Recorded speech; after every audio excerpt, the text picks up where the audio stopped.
If there ever was a consensus on Assassin's Creed, it's this. Black Flag is the best one. It just is. Who doesn't love swashing their buckle as a Caribbean pirate? This specific setting is key to the game's mass appeal, one that allowed it to break containment from franchise fans and win over legions of filthy casuals determined to enjoy it as a straight-up piracy simulator while begrudgingly sitting through all that dreary Templars and Assassins stuff. The ingrates. Checkers pieces on the table. I love Assassin's Creed religiously, even the crap ones, and so while I'm excited about getting a new and updated version of a game so close to my heart, I'm almost nervous to even acknowledge it's happening. It's a daunting task to remake something so beloved, and by Ubisoft's admission, Black Flag hasn't survived its 2026 modernisation without some pretty glaring alterations. So, based on everything we know from the recent showcase, the recent Reddit AMA, and IGN's own hands-on preview, here's a bunch of stuff I'm excited about and a few things I'm dreading like a Jolly Roger on the horizon.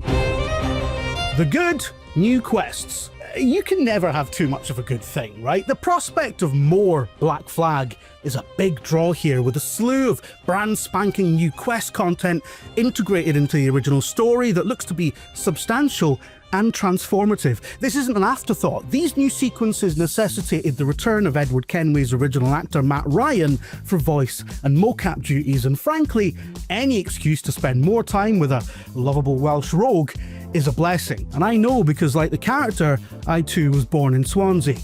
It's not something you usually get to brag about. The freshest of these new quests are tied to Resynced's 3 original companion characters, Lucy Baldwin, the Padre, and Deadman Smith, all of whom will provide certain buffs and bonuses during naval combat if you've done their requisite origin stories. I'm worth it. Which brings us to more Jackdaw upgrades. Kenway's ride, the Jackdaw, is arguably the most important part of Black Flag. It is, after all, where you spend most of your time. See, the Jackdaw is Edward's gaff, his office, and his motor, just like Captain Kirk's Enterprise or your dad's Honda Civic after the divorce. And so it's good to see this iconic ship getting a lot of love in the remake. And not only does it look absolutely stunning with its new retina-searing textures and rigging, but its various upgrade paths have been expanded so you can spend more hours on one of Black Flag's most compelling pastimes, putting in the work to make your ship the unsinkable, dirty fighting beast that she's supposed to be, ready to take on the Caribbean's legendary boss-level ships, which are confirmed to be present in the remake. Also, you can have a ship's cat now, because life is better with a cat. The bad and incomplete package. All this talk of a bigger ensemble with more and expanded stories to tell makes the omission of Black Flag's original DLC expansion seem all the more glaring. Freedom Cry is a substantial 6-hour spin-off that documents the further adventures of Kenway's first mate Adewale, 15 years on from the main story and now a pirate captain in his own right, and it's all about his determination to end the slave trade in and around Haiti. It came with a new city to explore in Port-au-Prince, and though it released to mixed reviews, it is an important part of the Colonial Brotherhood story and coda to the events of Black Flag. The rationale given by Ubisoft is that they wanted to focus the remake entirely on the story of Edward Kenway, but the cynic in me, and probably you, fully expects Freedom Cry Resynced to pop up as paid DLC down the road. Even if it doesn't, it means the only way to get the complete Black Flag experience is to own the original with the DLC or buy Freedom Cry in its standalone form. It's still available that way, but that adds another 12 quid to the cost of the total package. Personally, I think this is bad form. There is an expectation with huge precedent in our industry that remasters, remakes, repackaged releases, Game of the Year editions, whatever you want to do, tends to include single-player DLCs and expansions as an integrated part of the deal. Breaking from this convention, not a hard rule, but a convention for whatever reason, rightfully invites criticism. The good, seamless Caribbean. Everyone hates loading screens. Well, I mean, I don't, because I'm built different. I see them as a welcome pause in which to sip your cup of tea or gob another roast beef monster munch. And it's video games. It's like complaining about film grain. But yeah, okay, fine. Loading screens suck. And so it's welcome news that Black Flag Resynced has been engineered to get rid of them, promising a seamless experience when transitioning from the vast, sea-bound open world into the intricately detailed cities and settlements where Black Flag becomes a traditional Assassin's Creed of urban parkour parkour and streetwise sneaking.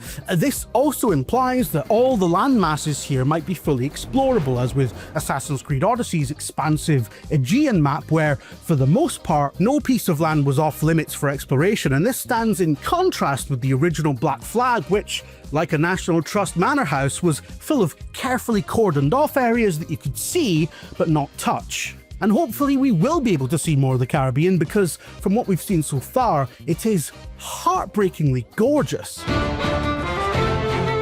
The good, faithful art direction, a crisp and vibrant presentation that expertly updates Black Flag's appearance without compromising the original's look and feel. This is hugely important because remakes and remasters in general have a reputation for tossing artistic intent out of the porthole in pursuit of lighting and texture work that merely looks a bit more modern at a glance, or in some egregious cases, just plain looks worse than the original. Ubisoft themselves are repeat offenders in this regard. All the best video game makeovers achieve one crucial thing: they match your memories of the original. Going back and playing an old game, even one that still holds up as well as Black Flag, can be jarring in how lo-fi it looks compared to how you remember it, because we are imperfect beings whose memories are more akin to reenactments than recordings. Black Flag Resynced is, to my mind, an excellent example of a makeover done well, one that I believe will set a new high bar for this sort of thing going forward, hopefully. So, welcome to the Sample 17 project. The bad and incomplete story. Look, I get it. People complain bitterly about the modern day segments of all the Assassin's Creed games, and Black Flag's infamous Abstergo sections are often cited as among the worst ones. Impressive, right? They're incongruous first-person segments that mercilessly take you out of Edward Kenway's story and force you to play a low-level office grunt in some sort of meta self-parody of Ubisoft Montreal itself. But real ones know that the Abstergo segments are, firstly, a vanishingly small percentage of the total experience, and secondly, vitally important to the plot and its wider connection to the rest of the Assassin's Creed saga, which is, let's not forget, about an ideological battle that bestrides the entirety of human history like a four-dimensional Stretch Armstrong. I won't spoil the particulars here, but quite how the developers plan to plug the big hole this blows in the story is a source of genuine bewilderment, and their vague explanation so far has been the opposite of illuminating. We have approached it in a way that focuses on Edward's journey while still connecting his memories to the Animus. The modern-day rifts in Black Flag Resynced will feature new moments that focus on Edward's internal struggles. Your guess is as good as mine. Don't get me wrong, of course it's possible to replace these bits with some other means of narrative delivery, or perhaps relegate them to short cutscenes. The prevailing theory right now is that there'll be a Final Fantasy VII Remake-style meta layer to the story that makes it a quasi-sequel as well as a do-over, that we'll be entering the Animus as yet another observer from even further in the future. The self-aware remake has a lot of precedent. Star Trek Into Darkness, for example, is more or less a remake of Star Trek II: The Wrath of Khan, but one where one of the original cast is around to explain how they defeated Khan in the earlier film, the events of which do not at any point involve kicking the shit out of him on the roof of a bus. And just as an aside, this was considered J.J. Abrams' audition to go on and do Star Wars. And based on this, they let him do it. Is everyone insane? Sorry. I'm not allowed to talk about Star Trek, I've been told. There's lots of ways to cut out the modern day element, and some of them might even be clever. But that's not Black Flag. It's a fundamental change that glosses over the significance of where Assassin's Creed 4 sits in the timeline, both in-universe and out. This was the first Assassin's Creed to take us beyond Desmond's character arc and into the ongoing ramifications of his sacrifice, as well as exploring the modern-day world beyond his narrow perspective. It's good that there are no plans to make the original game unavailable, so it's not like these segments will be lost to time, but I do think that their complete removal from the remake is a shame, and frankly, pandering to a lot of voices that don't really have much investment in this story in the first place. Yeah, I said it. The good. Kenway's fleet is back.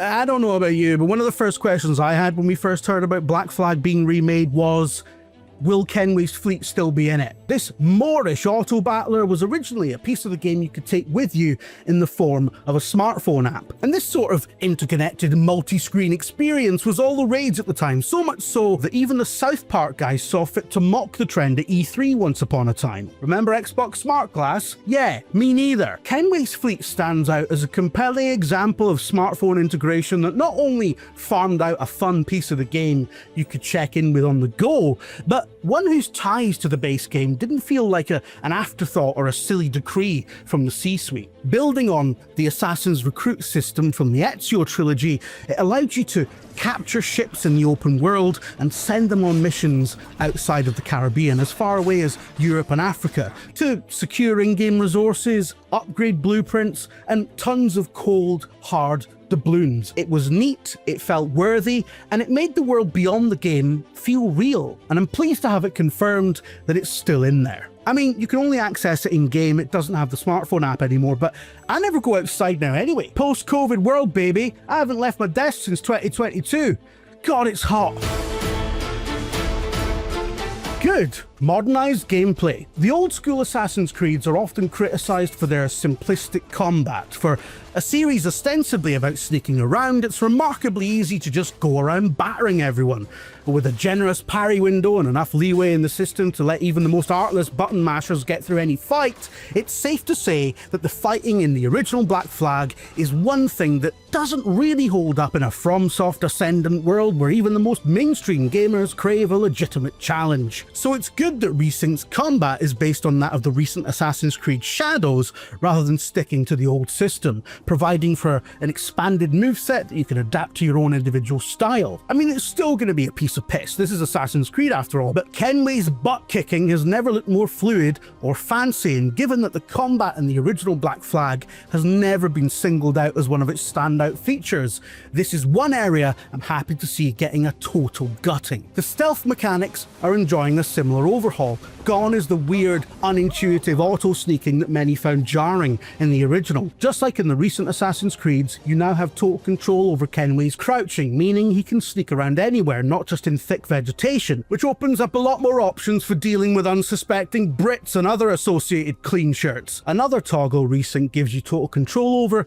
is the HUD. Yes, all that screen furniture can be flicked on and off at will without having to go into the pause menu, which is hugely welcome in a game as gorgeous as this, where you want to be able to take in its sheer sun-soaked beauty without having it spoiled by an annoying, mostly pointless quest tracker. Although I would say that Ubisoft are a lot better on this than they're often made out to be. Their HUDs are busy, but fully customizable, and the games since Origins have been perfectly playable if you just turn it all off. And what's great about the Black Flag Resynced approach is that you don't have to choose. Compass FOMO is, after all, a real thing.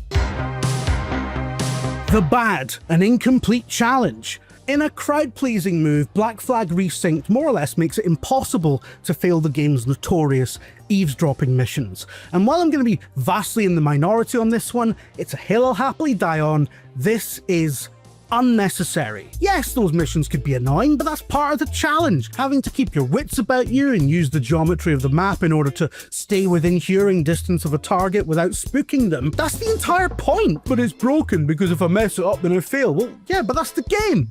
That's what the game is. I can't score a goal because there's a guy there who keeps catching the ball. Yeah, that's the game.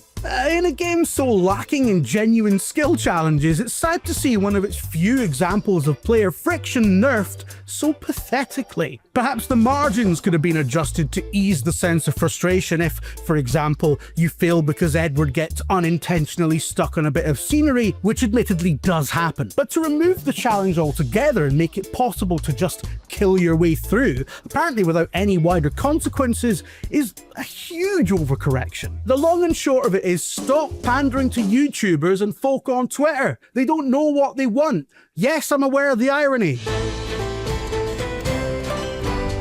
Good. The possibilities. No amount of quibbling over artistic details and gameplay compromises can change the fact that Black Flag Resynced is a hugely exciting project for fans and newcomers alike. The original game was a great on-ramp for people unfamiliar with the series, and this new version looks to smooth out any bumps in the road for modern audiences. All of this is a good thing for players and the longevity of the Assassin's Creed franchise. As a devoted lover of the original, it's a bittersweet prospect, but I also believe in my heart that there's no point in remaking these things or revisiting these things if you aren't going to change them by bringing them up to date or continue their ongoing conversation with their audience and the wider culture they belong to. But most importantly, I can't wait to see how they crowbar Cassandra into it. Cassandra. No, seriously, I'm not even being facetious. I mean, the whole point of remaking the old Assassin's Creeds is to stick Cassandra in them somewhere. And we know she was around during the Golden Age of Piracy, the Renaissance, the French Revolution, the Louisiana Purchase. Shove her in sideways wherever she'll fit and you can have my 70 quid every time, because I am part of the problem. Thank you for watching this slowly melting edition of the Trinca Perspective. If you want to hear more from me about various things, games, gaming culture, I have a playlist on IGN, check it out. And do also check out IGN's hands-on preview of Black Flag Resynced, because it's quite illuminating. And that's it. We'll see you later. Caribbean Queen, we are sharing the same dream, and our hearts, they beat as one. No more love on the run.